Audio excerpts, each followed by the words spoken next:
But if you are here to find out more about our Applied Directorship program, you're in the right place. If you're not, then please feel free to go about your day. And for the rest of you, let's get into it. So the main, let's maybe a quick intro. So as Warwick intimated, I'm originally from the UK, but I've been in South Africa since 1992. So I call myself South African now, and I actually prefer supporting South Africa over England. So it wasn't too contentious yesterday or today with the Ghana England game. And I've been working specifically on boards of directors with Sirdar since 2013.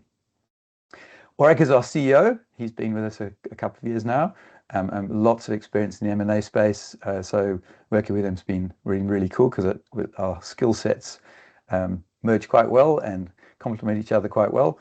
And he'll be here to answer any questions as well as we go through describing the program.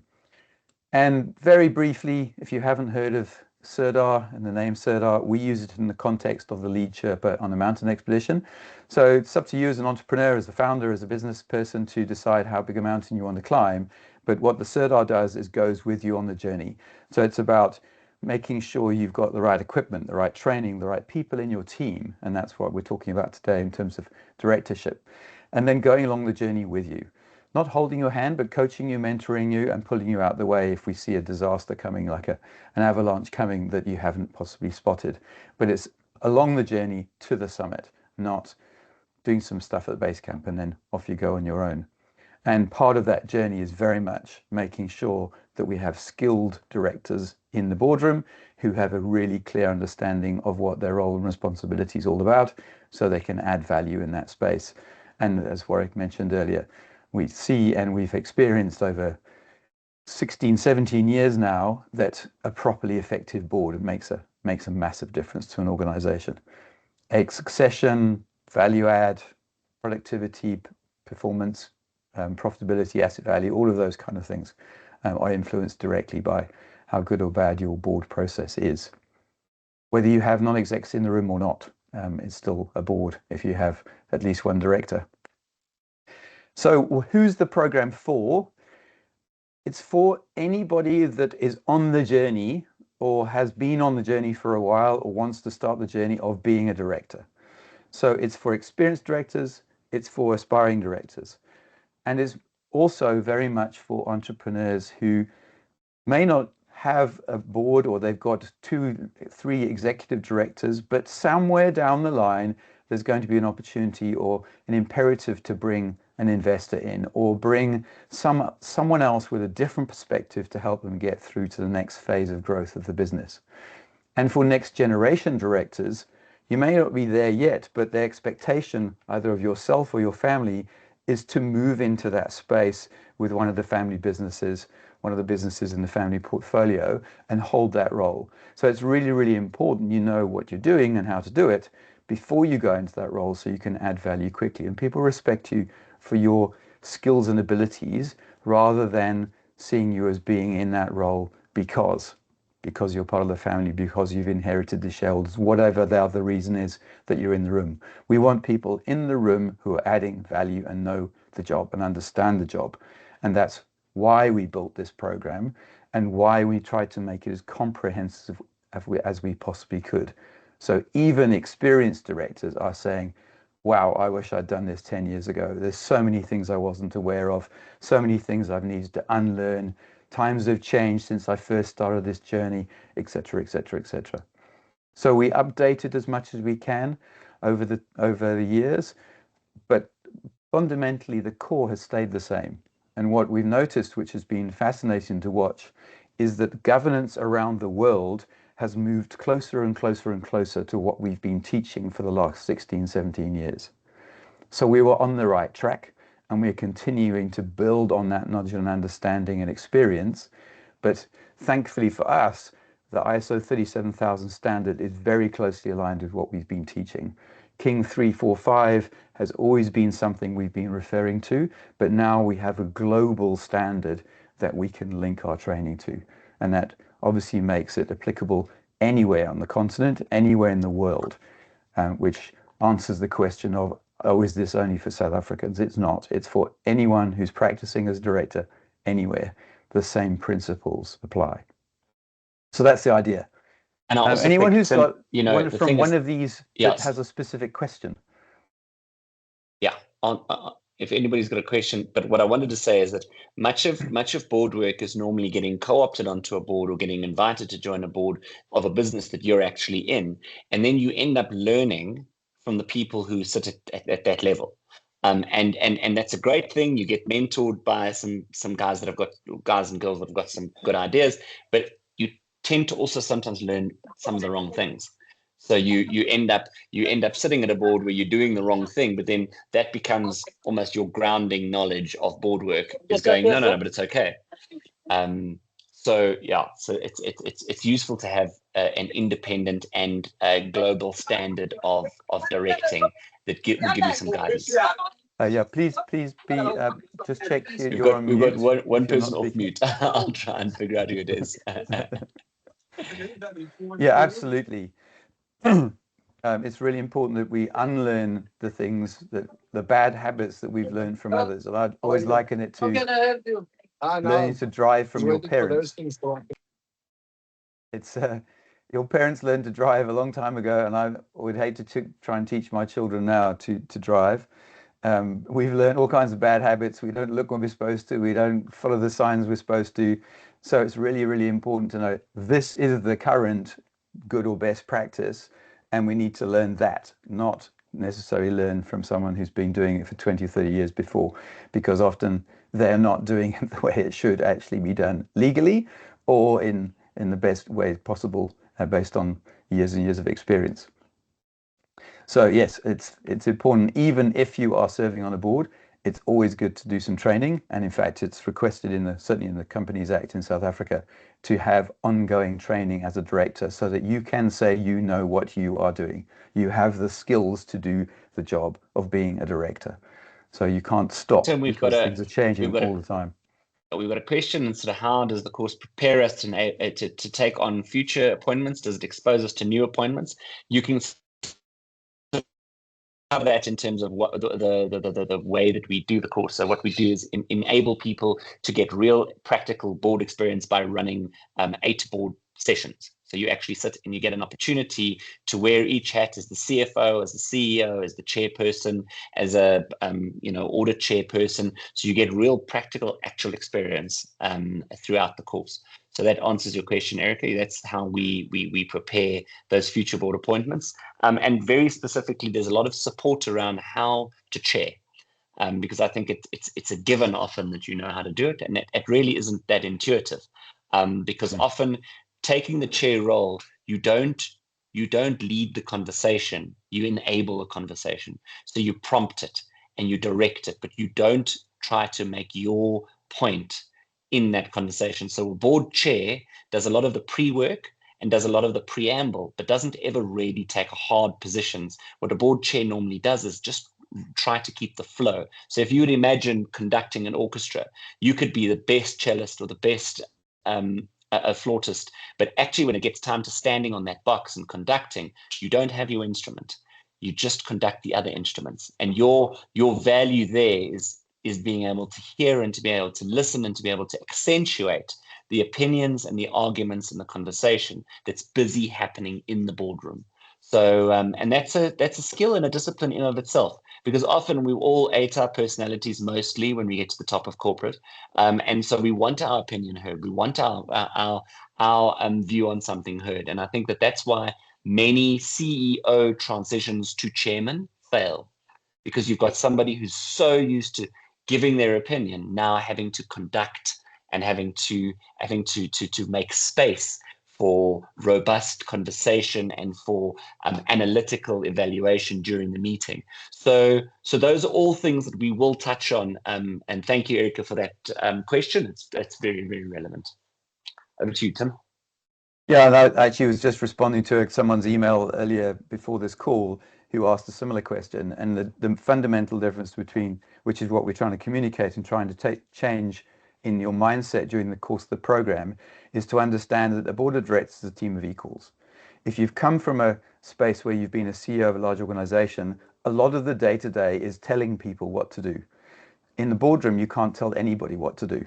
You can ask questions, you can give your perspective, but you can't tell.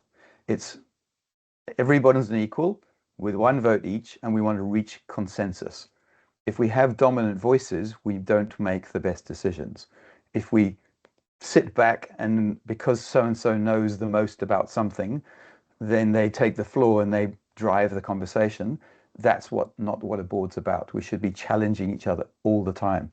And we need to do that because we have a different perspective, we have different experience, we have different understanding potentially of the situation, and that voice needs to be heard. So the chair's job is to make sure everybody's heard and all of those ideas are assimilated into something that we can move forward with in terms of an action.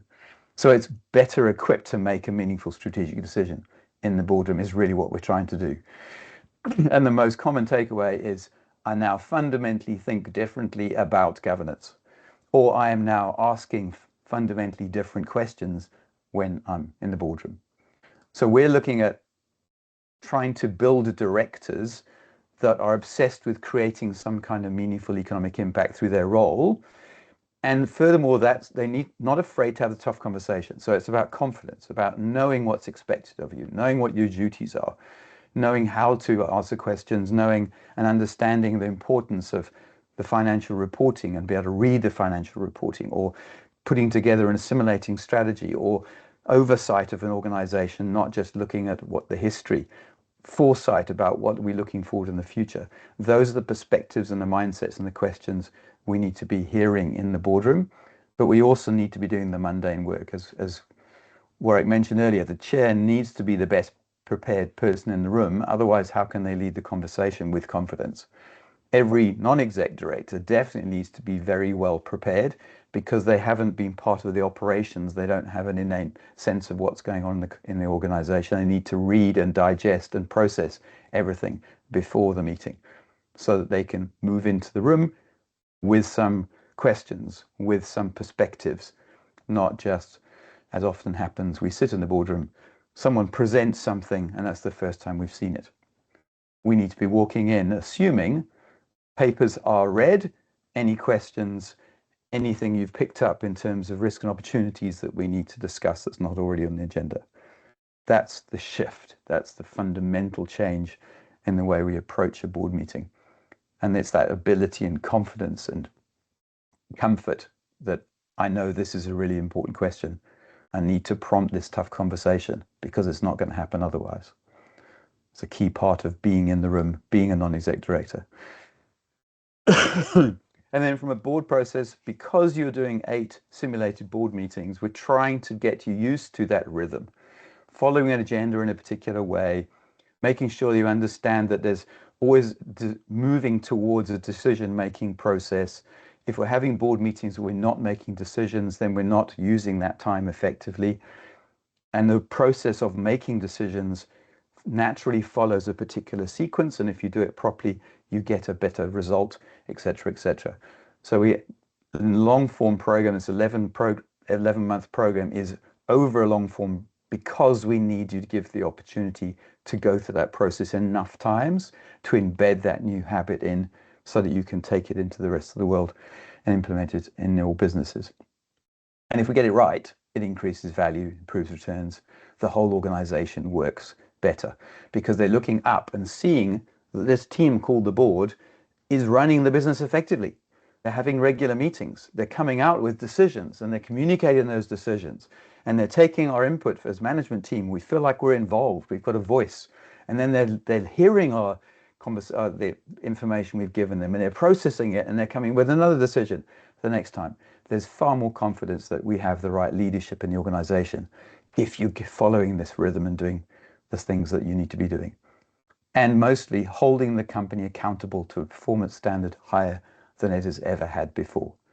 Another reason why we want way more non-exec directors in the boardroom, because it's very much more difficult to hold yourself accountable if you are the executive that got us to where we got to. Whereas looking from the outside in, I can see, look, this is what we need to do to go forward. Now we need to find the best personal people to do it. There's way less emotional connection. Can we just pause for just one moment?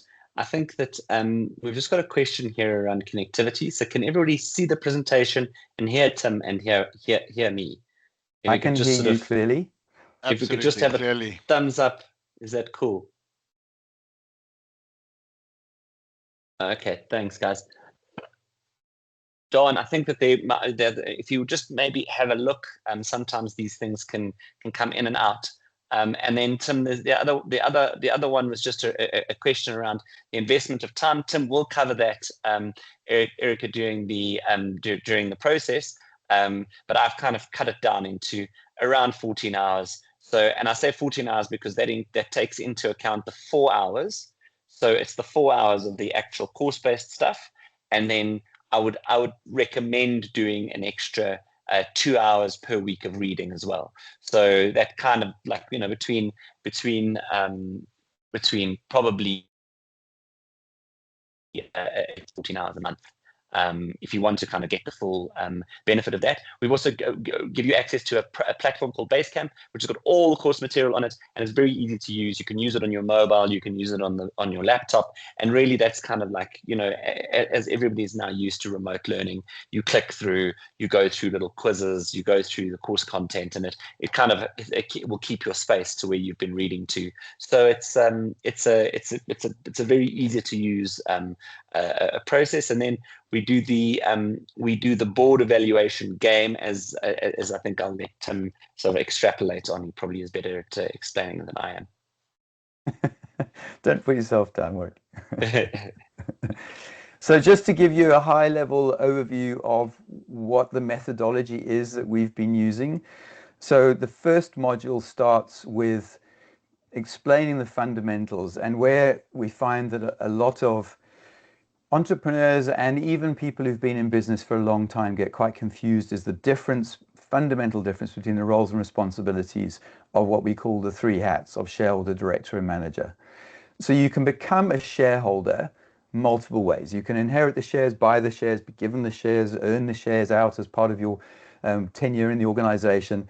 And you may have one share, you may have 10 shares, you may be a majority shareholder, maybe a minority shareholder. The only thing you have in common is you have at least one share, and you may or may not have a vote depending on what type of shares they are. But the process is very much about you have a voice based on your shares, and you have a number of votes based on the number of shares you have, and all decisions are largely made at shareholder level by voting. It's not a consensus building kind of space generally. You also have a very specific role, which is that you can appoint and remove directors, and you can have an expectation of some kind of return on your investment, some kind of return on the fact that you have a right through your shareholding to a dividend or capital growth. Director is very different. So it's the circle because it's a team of equals.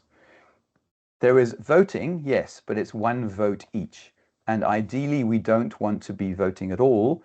In fact, it's potentially, if we're voting often, it's a failure of that team. We want to be building consensus. And management is very much a hierarchy.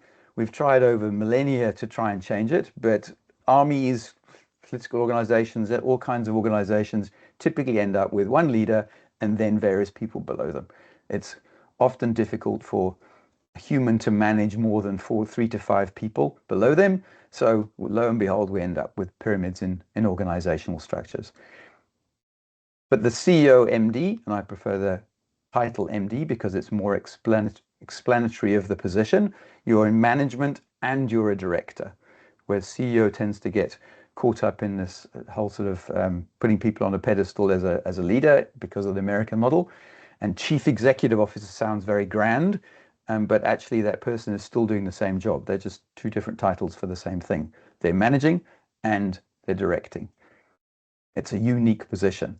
But the relationship between these different parties is fundamentally different. So if you're wearing all hats, what we try to take you through is a worked example to help you understand if you were discussing something with all 3 hats in the room, it's really difficult to come to some kind of conclusion about the way forward. So we want to make sure that you understand that the shareholder hat has a space. And fundamentally, it's much more of a selfish relationship with the company than the other hats, because I'm waiting for a return on investment. I've got the shares, and I don't necessarily want to put any more money into the business. I'm waiting for my return. So I'm waiting for something back to me. Whereas as a director, you are paid a director's fee or may not be paid anything at all. And your role is specifically to do whatever's in the best interest of the business. It's a selfless relationship. If you do anything in a selfish way, you're breaking the law.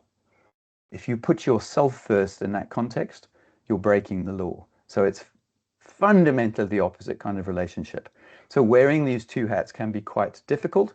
So it's important to separate them out with different meetings and ideally different people in the room.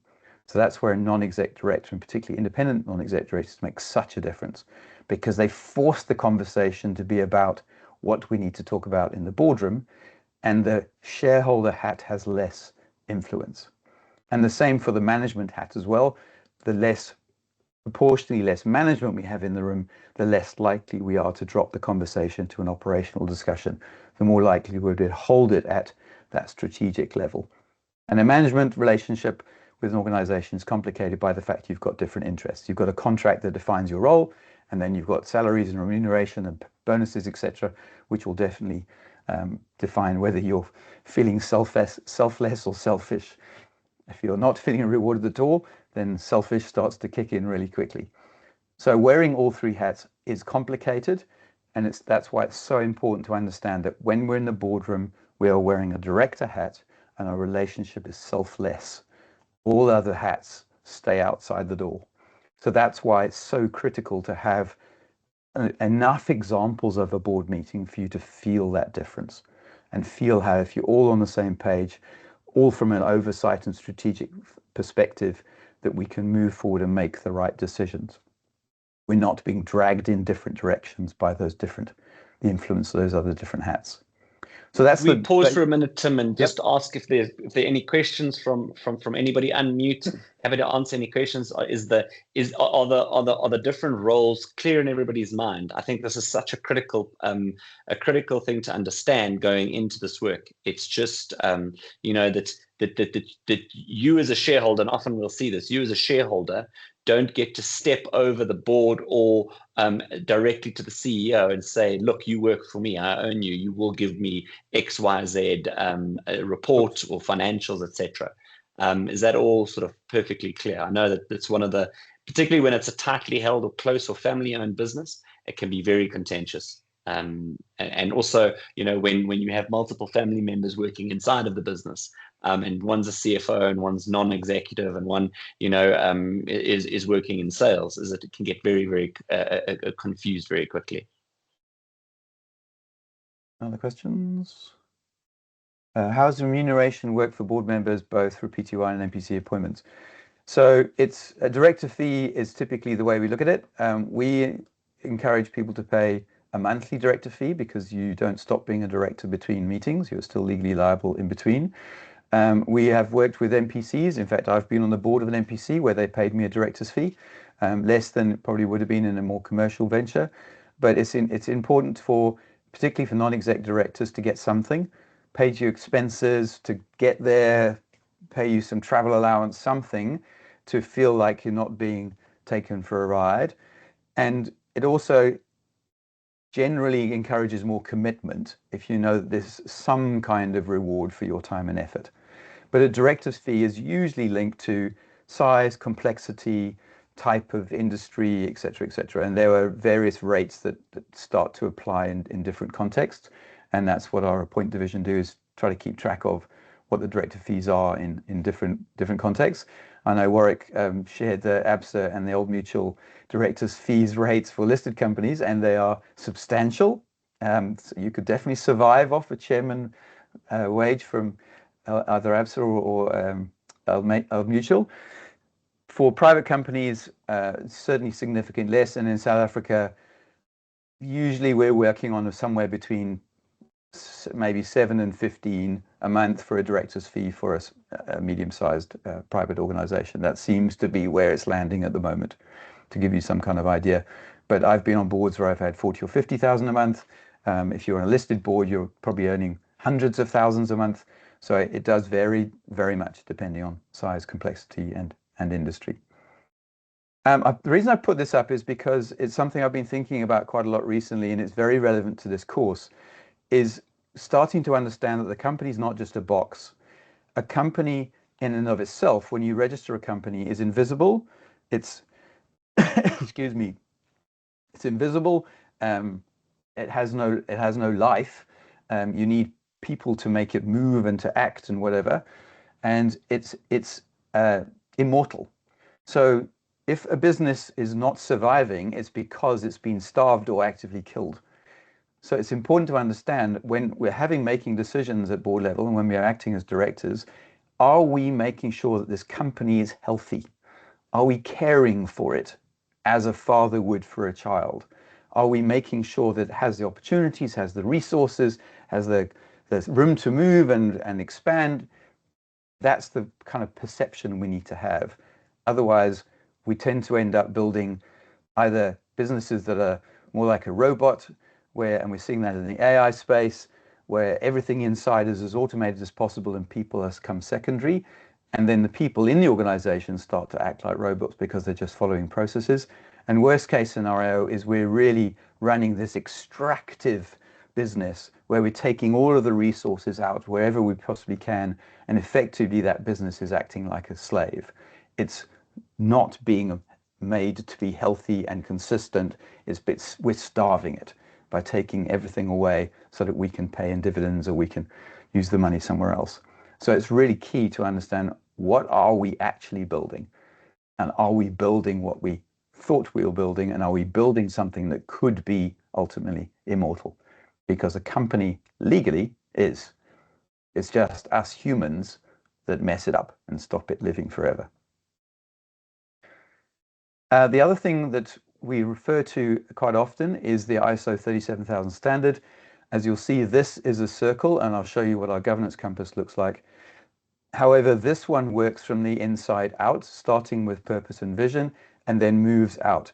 And the way it's perceived by the outside world, when you're looking from the outside in an organization, is via the lens of, is this leadership leading responsibly? Are they the responsible stewards for this organization?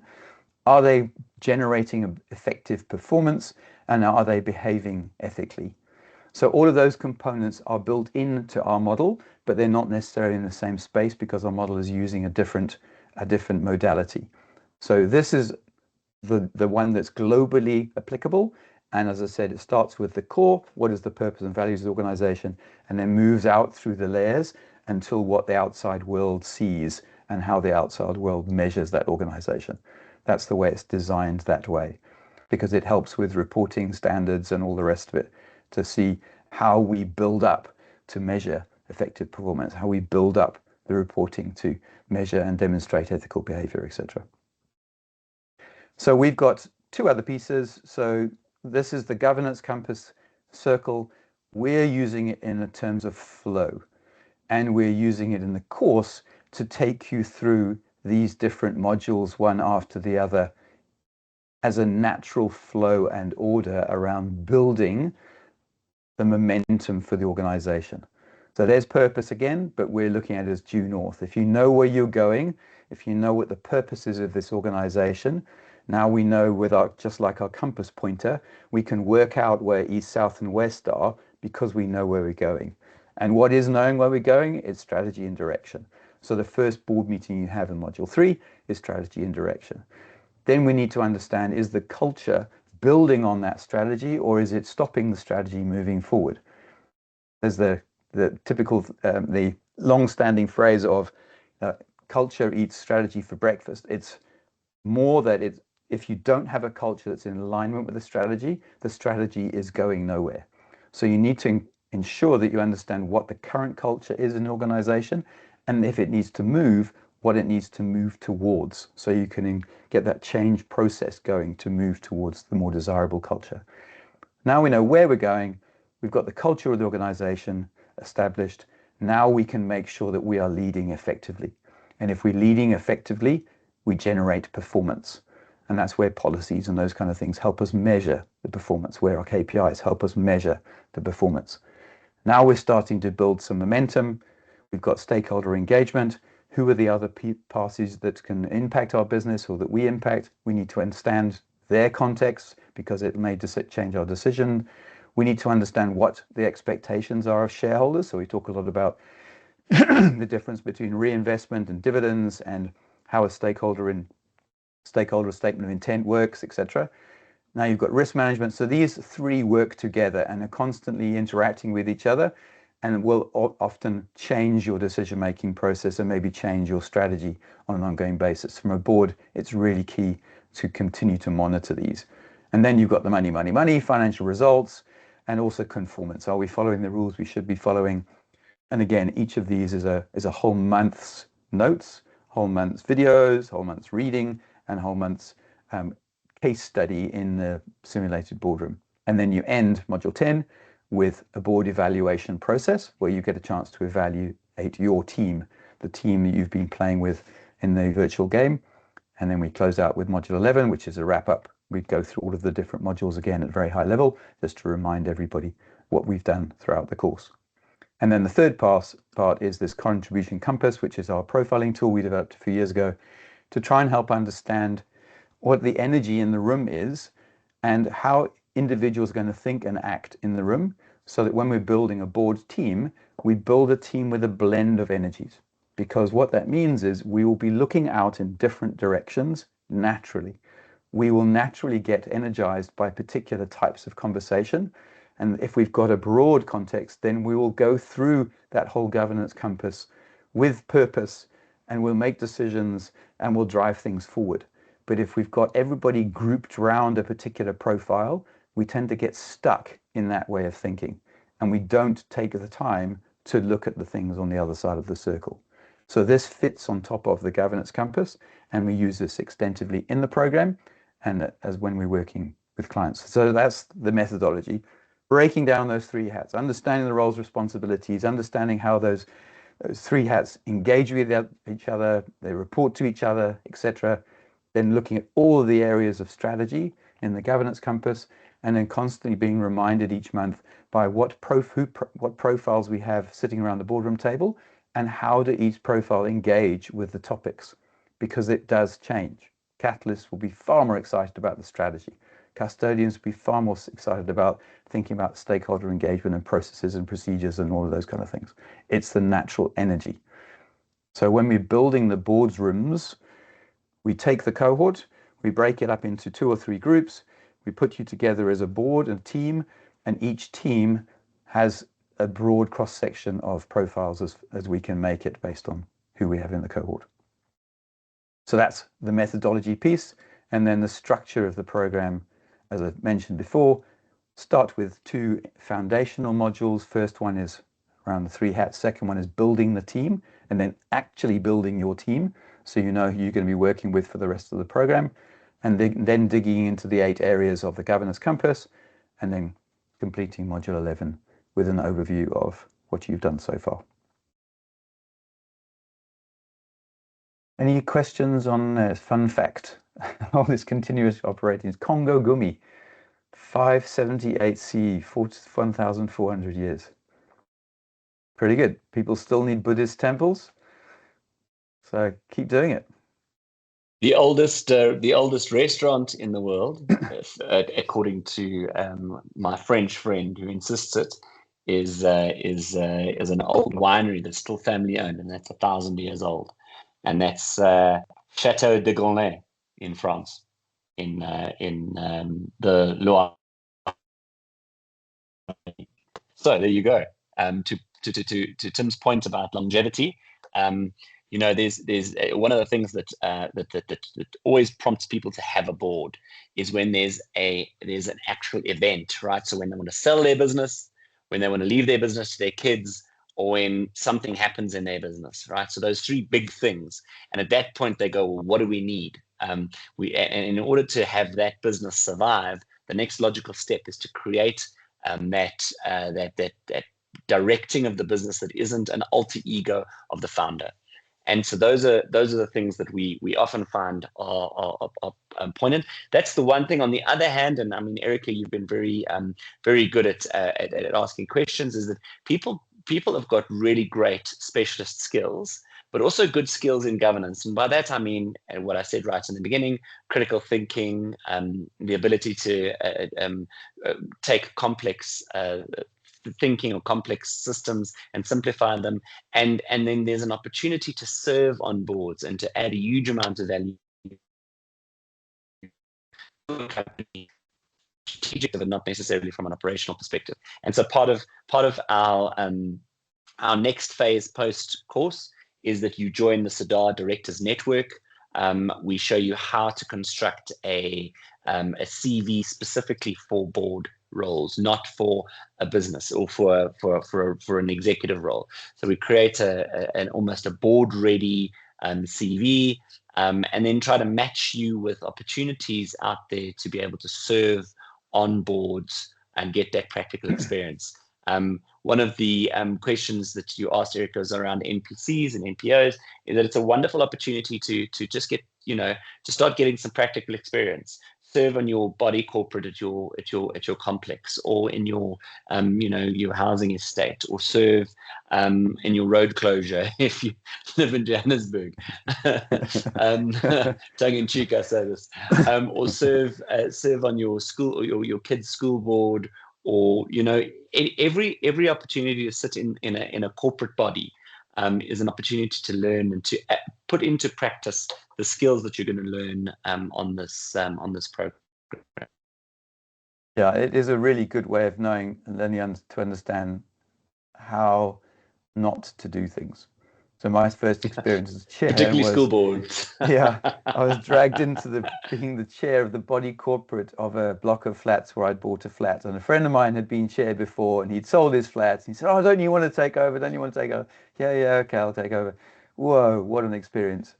The way people pull decisions into the directions you just thought, why would you want to do that? How can that possibly be in your best interest? But they just like being difficult.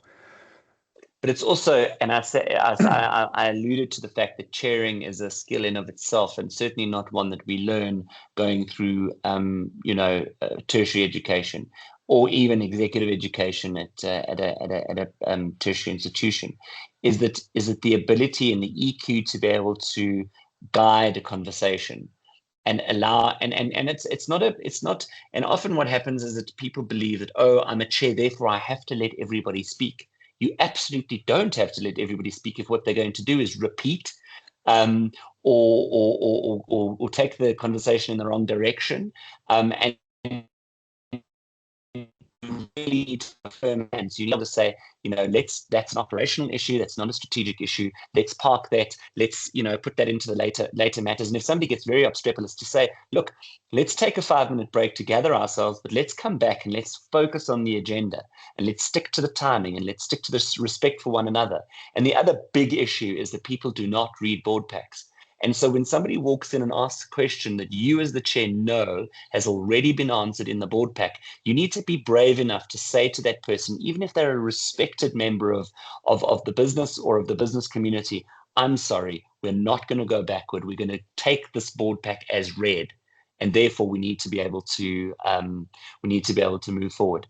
And that does take some discipline, but it also takes a high level of emotional intelligence to know that you can't be confrontational, but you do need to be able to hold people to account and to hold people to a higher standard, because you're doing it what is in the best interest of a corporate body, of the company, not for ego. And I think that's a good ego needs to be good left thing at to the make. door.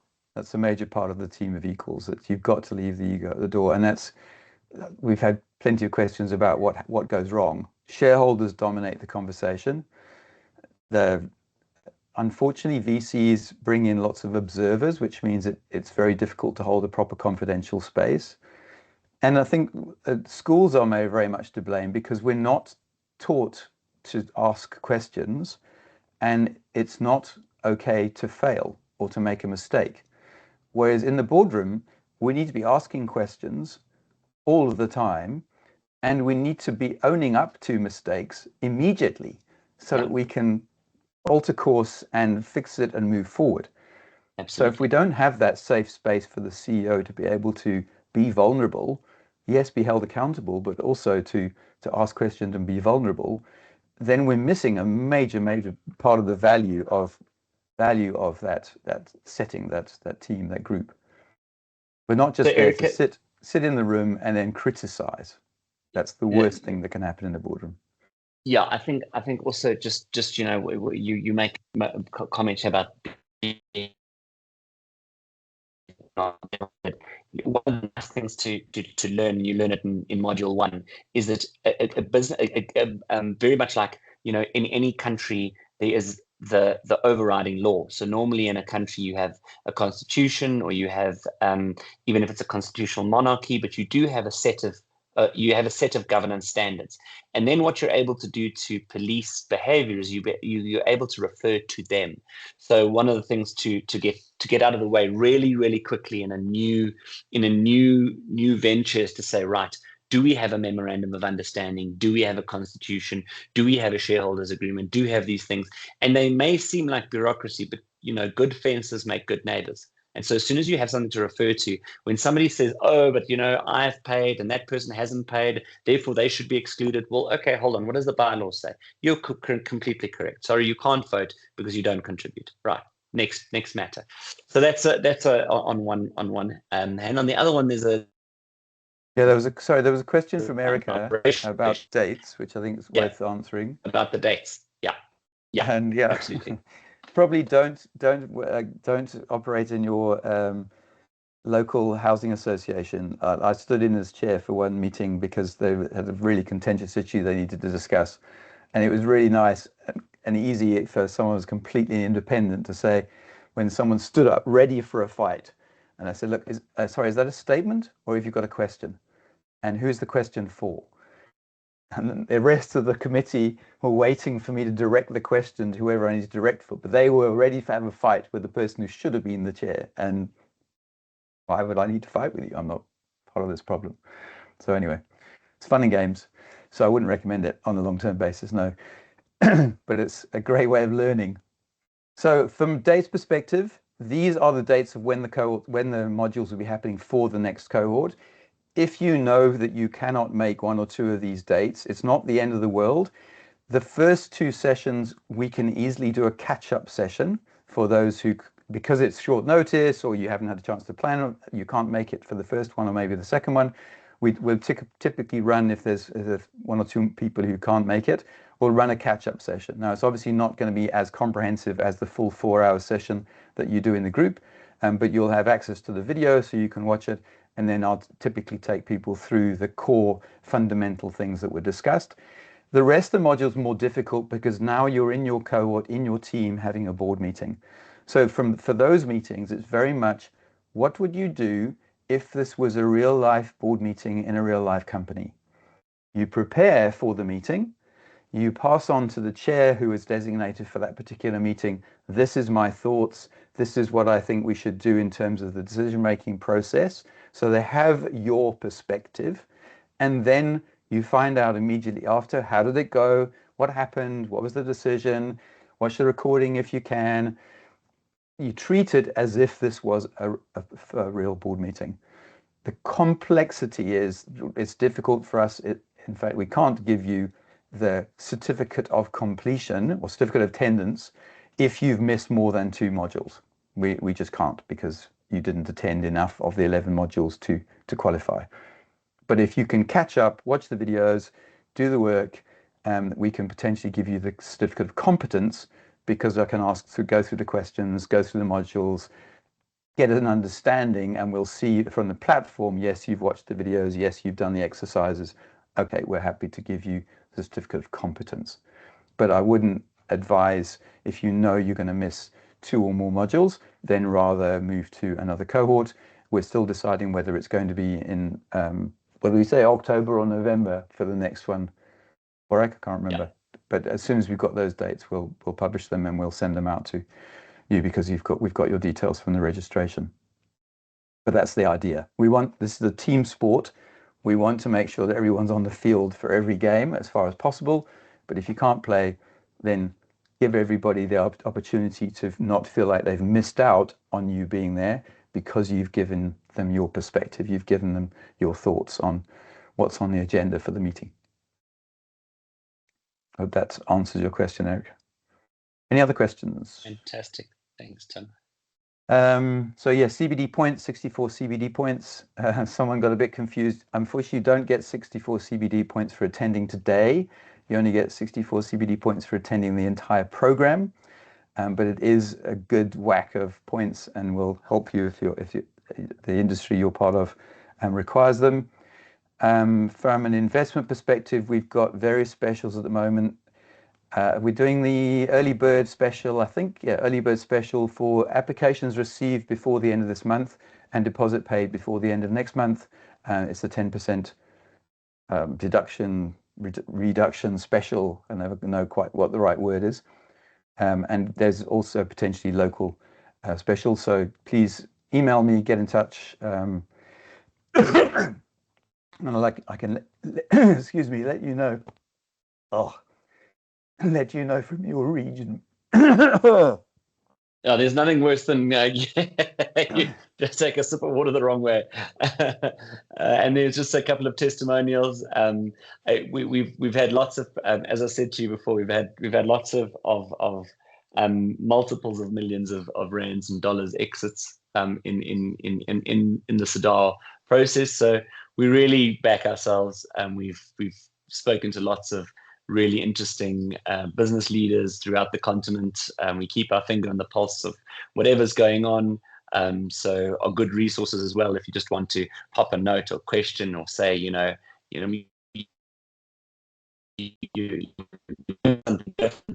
there's a new, we both stay, we certainly, as a business, we stay very much abreast of what's going on. And even if you just want to have a look, pop onto the Sirdar Group website. There are a number of really cool resources. Yesterday we ran a fascinating a webinar on the use of AI and what you can and what you can't ensure, which will be available to watch if you'd like.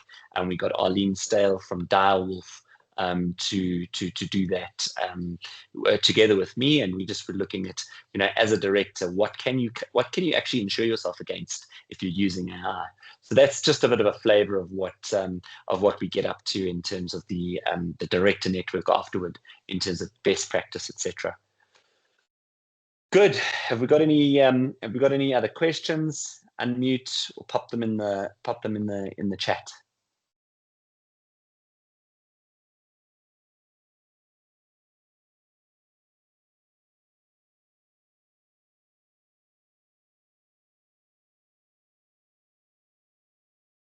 I'll send a follow-up email with a link to this recording so you can share it with colleagues or review it, and links to the application form. Brilliant, Erica. Thank you. We will definitely be in touch. And I see Darwin's typing, but yeah, we normally do a bit of a follow-up after these sessions and just check in with everybody and find out how you enjoyed it. What we should do is run one of those like little polls, but I'm just not tech savvy enough to do it. No, Teams is horrible for polls. We've tried it before and we gave up. So yeah, you can't have everything. And I was just saying thank you very much. Thank you, Darwin. We really appreciated having you in, and thank you so much, Mary, for your time, and for all of the other attendees. We do appreciate being able to just give a little bit of flavor of what governance is, particularly around demystifying it, and that you don't have to, have had 40 years of corporate experience before you can be on a board. You can be on a board tomorrow. And really it's about critical thinking, and it's about some of the tools that we can provide you with that can help you along on your journey. So thanks everybody, and we hope to be able to keep engaging, keep interacting with you, and it's been really, really nice to have you on board for the last hour. And thank you, Tim. Thank you for sharing your time with us. Thanks, Warwick. Super. Thanks everyone. Appreciate it. Okay. Bye.